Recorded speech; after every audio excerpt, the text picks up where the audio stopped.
So, మనకి ప్రోమోలో అయితే డాగర్ ఎవరికిస్తారనేది చూపించరు. వేరే దగ్గర నిఖిల్ మాట్లాడుతూ ఉన్నప్పుడు తనూజతో మాట్లాడుతున్నప్పుడు బ్యాక్ సైడ్ భరణి గారు కనిపిస్తారు. అంటే ఫుల్‌గా భరణి గారు కనిపించరు.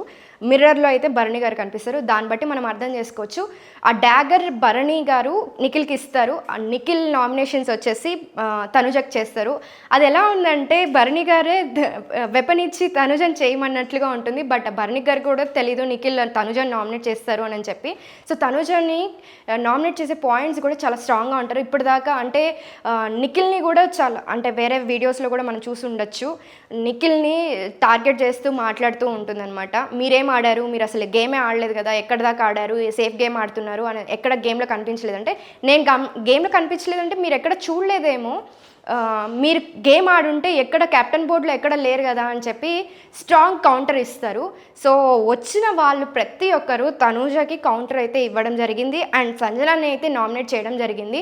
ఈ నామినేషన్స్‌లో ప్రతి ఒక్కరు సంజనాని అండ్ కళ్యాణ్‌ని అండ్ తనూజని నామినేట్ చేయడం అయితే జరిగింది. సో, ఈ వీక్ నామినేషన్స్‌లో కళ్యాణ్, తనూజ, మాధురి గారు డైరెక్ట్ నామినేట్ అయిపోయారు. అండ్ సంజన గారు వీళ్ళైతే నామినేషన్స్లో ఉంటారు అనిపిస్తుంది. అండ్ రీతు కూడా ఉంటుంది. పవన్ అయితే ఎవరు నామినేట్ చేయలేదు. మాధురి గారు కూడా నామినేట్ చేసేటప్పుడు అంటే రీతుని నామినేట్ చేసినప్పుడు అన్నారనమాట, పవన్ చాలా మంచోడు, చాలా బుద్ధిమంతుడు, నీ వల్ల తన గేమ్ చెడిపోతుంది, నువ్వు దూరంగా ఉంటే బెస్ట్ అని చెప్పి రితుకైతే అన్నారు. అండ్ బయటకు వచ్చేసిన వాళ్ళల్లో శ్రేష్ఠి వర్మ కూడా వచ్చింది. శ్రేష్ఠి వర్మ వచ్చినా కూడా తను రీతునే టార్గెట్ చేసి మాట్లాడుతుంది అనమాట. నువ్వు ఇట్లా గేమ్ ప్లే చేస్తున్నావు, లవ్ థీమ్లో ఆడుతున్నావు అని చెప్పేసి. మిగతా ఇంకెవరిని నామినేట్ చేస్తారు, ఎవరు నామినేషన్స్లో ఉంటారు ఏంటి అనేది మిగతా ఎపిసోడ్లో చూడాలి. ఇంకా రీ ఎంట్రీకి వచ్చేస్తే శ్రీజ అయితే కన్ఫామ్గా రీ ఎంట్రీ అనేది అయితే ఉంటుంది. రీ ఎంట్రీ వచ్చిన తర్వాత మాధురి గారితోటి పెద్ద గొడవ అయితే అవుతుంది. ఎందుకంటే వాళ్ళిద్దరికి అసలు పడట్లేదు.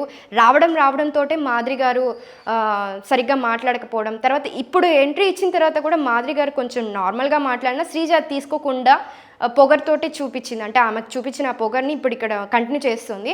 అలా కంటిన్యూ చేయకుండా కొంచెం నార్మల్గా అయ్యి ఉంటే బాగుండేది. మేబీ అట్లీస్ట్ ఇప్పుడు ఈ వీక్ అంతా ఆడడంలో తన గేమ్ ప్లే ఏంటి అదంతా అన్న చూడాల్సింది. వచ్చిన నామినేషన్స్ చేసిన వాళ్ళల్లో ప్రియా, ఫ్లోరా సైని, మనీష్, శ్రీజ, భరణి అండ్ శ్రేష్ఠి వర్మ వీళ్ళల్లో ఎవరు రీ ఎంట్రీ ఇవ్వడం ఉంటుంది అనుకుంటున్నారు? దీంట్లో కన్ఫర్మ్ అయితే శ్రీజ అయితే ఉంటుంది. మిగతా వాళ్ళు ఎవరు ఉంటే బాగుంటుంది అనుకుంటున్నారు కింద కమెంట్ అయితే చేయండి.